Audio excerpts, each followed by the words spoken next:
આજે શેનો પીરિયડ છે? ચલો નોટબુક ટેક્સ્ટબુક કાઢો. બોલો.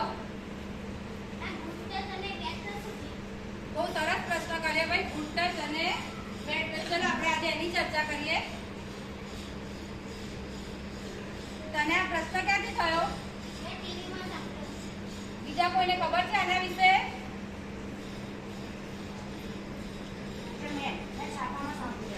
સરસ. બીજા કોઈએ સાંભળ્યું છે ગુડ ટચ બેડ ટચ વિશે? ના, કોઈએ નહીં સાંભળ્યું. સારું, ચલો. ગુડ અને બેડ ખબર છે? ગુડ એટલે સારું અને બેડ એટલે ખરાબ. તો ગુડ ટચ એટલે સારો સ્પર્શ અને બેડ ટચ એટલે ખરાબ સ્પર્શ. તમારી મમ્મી તમને વાર કરે છે ઘરે? પપ્પા બા દાદા ખોળામાં બેસાડે છે? ગમે છે કે નથી ગમતું? ઘણાના બાને તો પપ્પી કરવાની ટેવ હોય છે ને, તો એ ગમે છે? મમ્મી માથે હાથ ફેરવે, વડે હાથ ફેરવે તો ગમે છે?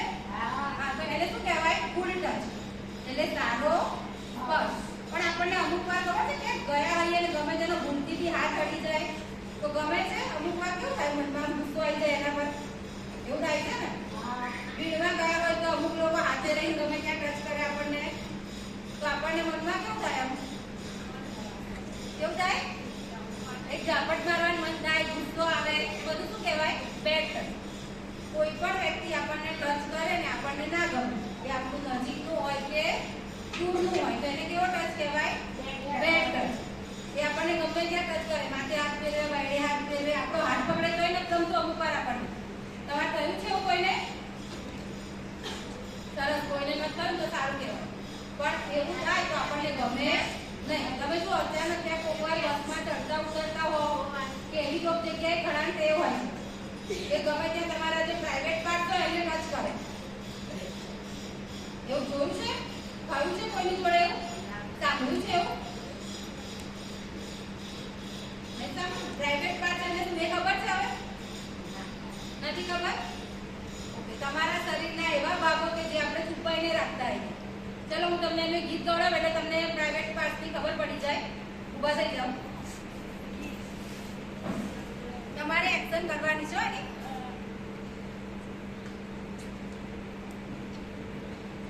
These are my private parts, private parts, private parts. These are my private parts.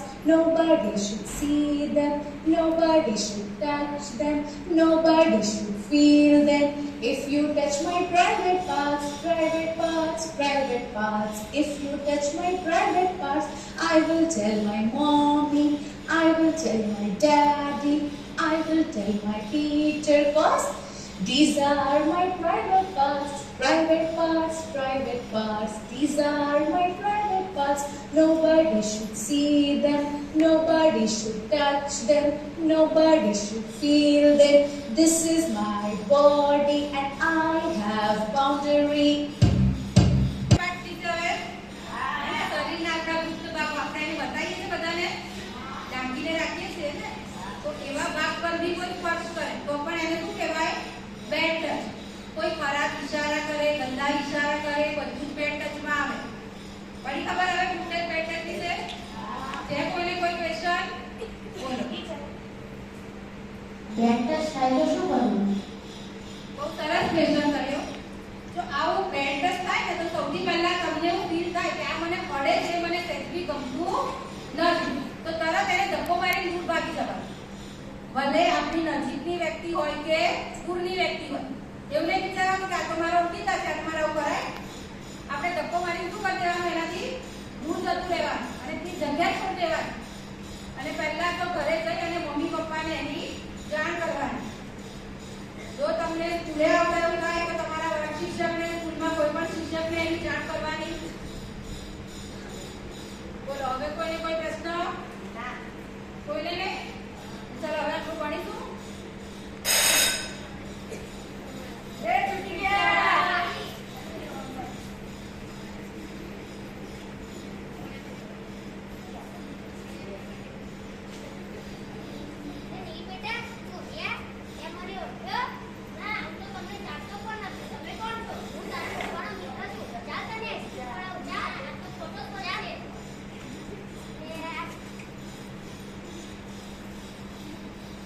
રસ્તામાં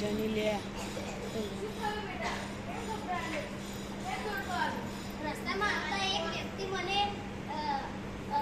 ખરાબ સ્પર્શ કરતો હતો. મેં તેને ધક્કો મારીને પાછો આવી ગયો ઘરે. શાબાશ બેટા, તું ડર્યો નહીં અને મને આવી કહી દીધું. ખૂબ સરસ કર્યું. હવે પછી ધ્યાન રાખજે અને કંઈ પણ થાય તો મને કહેજે. સારું.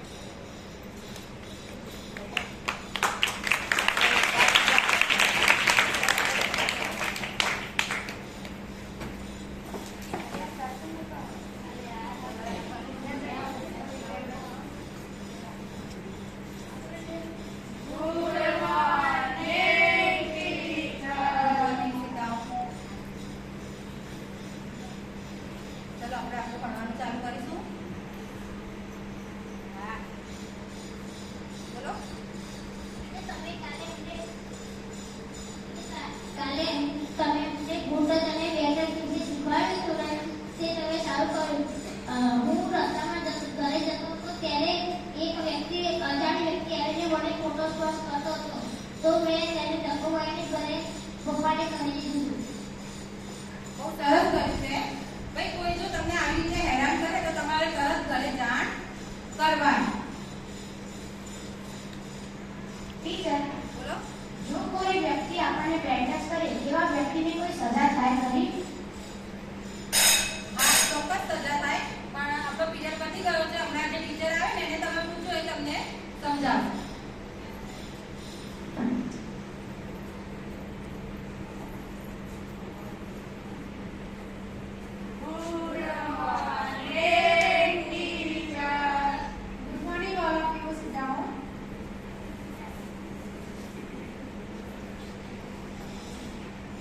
બોલો, કઈ પ્રશ્ન છે તમને?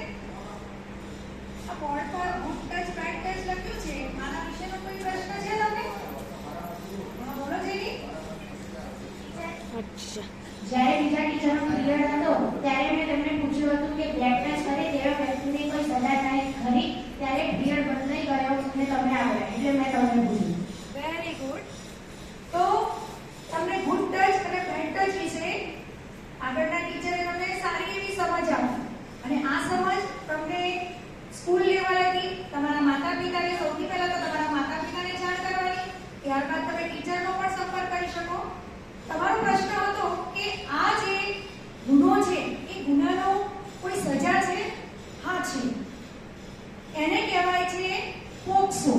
નામ સાંભળ્યું છે તમે? નથી સાંભળ્યું ને? તો આપણે આજે એના વિશે થોડી માહિતી લઈશું.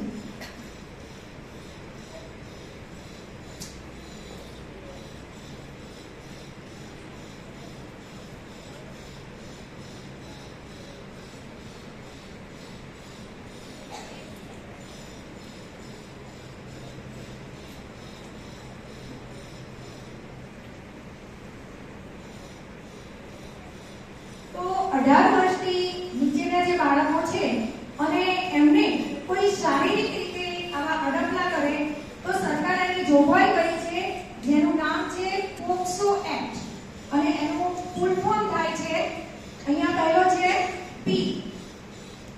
તો આપણે એના વિશે જોઈશું. તો protection of children from sexual offences એટલે કે પોક્સો એનું શોર્ટ નેમ આપણે આપ્યું છે. તો પોક્સો નિયમ એટલા માટે બનાવ્યો છે કે નાના છોકરાઓને ઘણીવાર એવું થતું હોય છે કે જે કહી નથી શકતા, કારણ કે આપણે ખબર જ નથી હોતી. તમને હમણાં જ સમજાવ્યું કે ગુડ ટચ અને બેડ ટચ જ્યારે તમારી મમ્મી વાલ કરે છે ઇટ્સ અ ગુડ ટચ, અને જ્યારે કોઈ અજાણી વ્યક્તિ તમારા પ્રાઇવેટ પાર્ટ્સને ટચ કરે છે જે તમને કંઈ અજુગતું લાગે છે, તો આવું થતું હોય તો સૌથી પહેલા જાણ તમે તમારા મમ્મી પપ્પાને ના કહી શકો તો તમારા ટીચરને તમે કહી શકો છો. એ સિવાય 1098 આ નંબર યાદ રાખજો. 1098 નંબર પર કોલ કરી તમે ત્યાં પણ જાણ કરી શકો છો કે મારી સાથે આવું વર્તન થાય છે. તમને એક નાની એવી સ્ટોરી કહું છું. તમારા જેવો હમણાં તમે નાટકમાં પણ જોયું છે. રાહુલ નામનો એક છોકરો હોય છે. આ છોકરાને એક એના કાકા હોય છે કુટુંબમાં. એ કાકા એને રોજ ફોસલાવી અને લઈ જાય અને એની સાથે ગંદી વાતો કરે અને એને ગંદુ બતાવે. અત્યારે તો ફોન બધા વધી ગયા છે.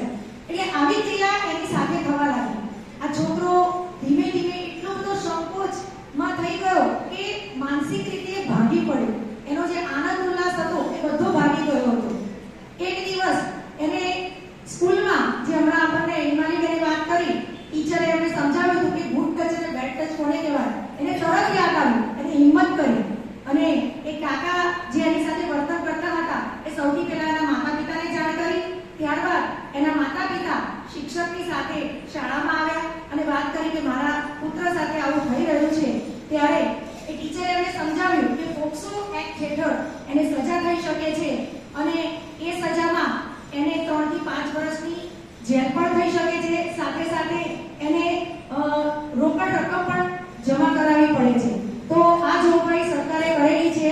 એમ જાણ થતા છેવટે એ છોકરાએ એના કાકા વિરુદ્ધ જે હતા કુટુંબના, જેને બેડ ટચ અને ગંદી હરકતો કરતા હતા, એમની વિરુદ્ધ કેસ કર્યો અને એમને જેલમાં સજા થઈ. તો આ રીતે એ છોકરાના લીધે બધાને જાણ થઈ, કારણ કે સમાજમાં ઘણા બધા એવા છોકરાઓ હોય છે કે જેની સાથે ફક્ત છોકરીઓ નહીં, છોકરાઓ સાથે પણ આવું વર્તન થતું હોય છે અને એ છોકરા બોલી નથી શકતા, કોઈને કંઈ કહી શકતા નથી. તો આ જ માટે પોક્સોનો જે છે એ છોકરા છોકરીઓ બંને માટે છે, જેમાં બાળકને ખરાબ રીતે સ્પર્શ કરવો હોય, ગંદી વાતો કરવી, ગંદા ફોટા વિડીયો બતાવવા, બાળકને ડરાવવા, ધમકાવવા, એકલા બોલાવી અને એને ખોટું કામ કરવું, એ આ પોક્સો હેઠળ એક ગુનો બને છે. તમારે આ વાતની ધ્યાન રાખવાની છે કે તમારું શરીર તમારું જ છે. હમણાં તમને કીધું કે તમારું શરીર તમારું છે. કોઈ પણ એને ખોટી રીતે સ્પર્શ કરે અથવા એ વ્યક્તિ ગમે તે હોય, તમારા કાકા, ભાઈ, પાડોશી, શાળામાં પણ હોઈ શકે છે. તો આવા વ્યક્તિઓને તમારે ઓળખવાના છે. તરત જ શું કરવાનું છે? તો તરત માતા પિતાને, વિશ્વાસપાત્ર શિક્ષકને અથવા તો પોલીસ અથવા ચાઇલ્ડ હેલ્પલાઇન નંબર છે 1098, એ નંબર પર તમે ફોન કરીને કહી શકો છો. આવા વખતે શું કરવું જોઈએ? ડરવું નહીં. સૌથી પહેલા તો ડરવું નહીં, શરમાવું નહીં અને તમારી ભૂલ નથી, આ તમારી ભૂલ નથી એ મનમાં સ્વીકારી લેવું. ઘણા બધાને ફીલ થાય કે આ તો મારી ભૂલ છે. નહીં, આ તમારી ભૂલ નથી. કાયદો શું કરે છે આમાં? તો કાયદો ખોટું કરનારને મેં પહેલા જ કીધું જેલ થઈ શકે છે, કડકમાં કડક સજા થઈ શકે છે. તો આ પોક્સો વિશેની જોગવાઈ પણ છે. એટલે હંમેશા તમારે ડરવાનું નથી. આપણી શાળામાં પણ જો તમારે આવું કોઈ પણ કોઈની સાથે થતું હોય આવું વર્તન, તો તમારે એને તમારા માતા પિતાને શરમ સંકોચ રાખ્યા વગર તમારે કહેવાનું છે. મેં પહેલા જ કીધું, આવું કરનારા તમારા નજીકના જ હશે.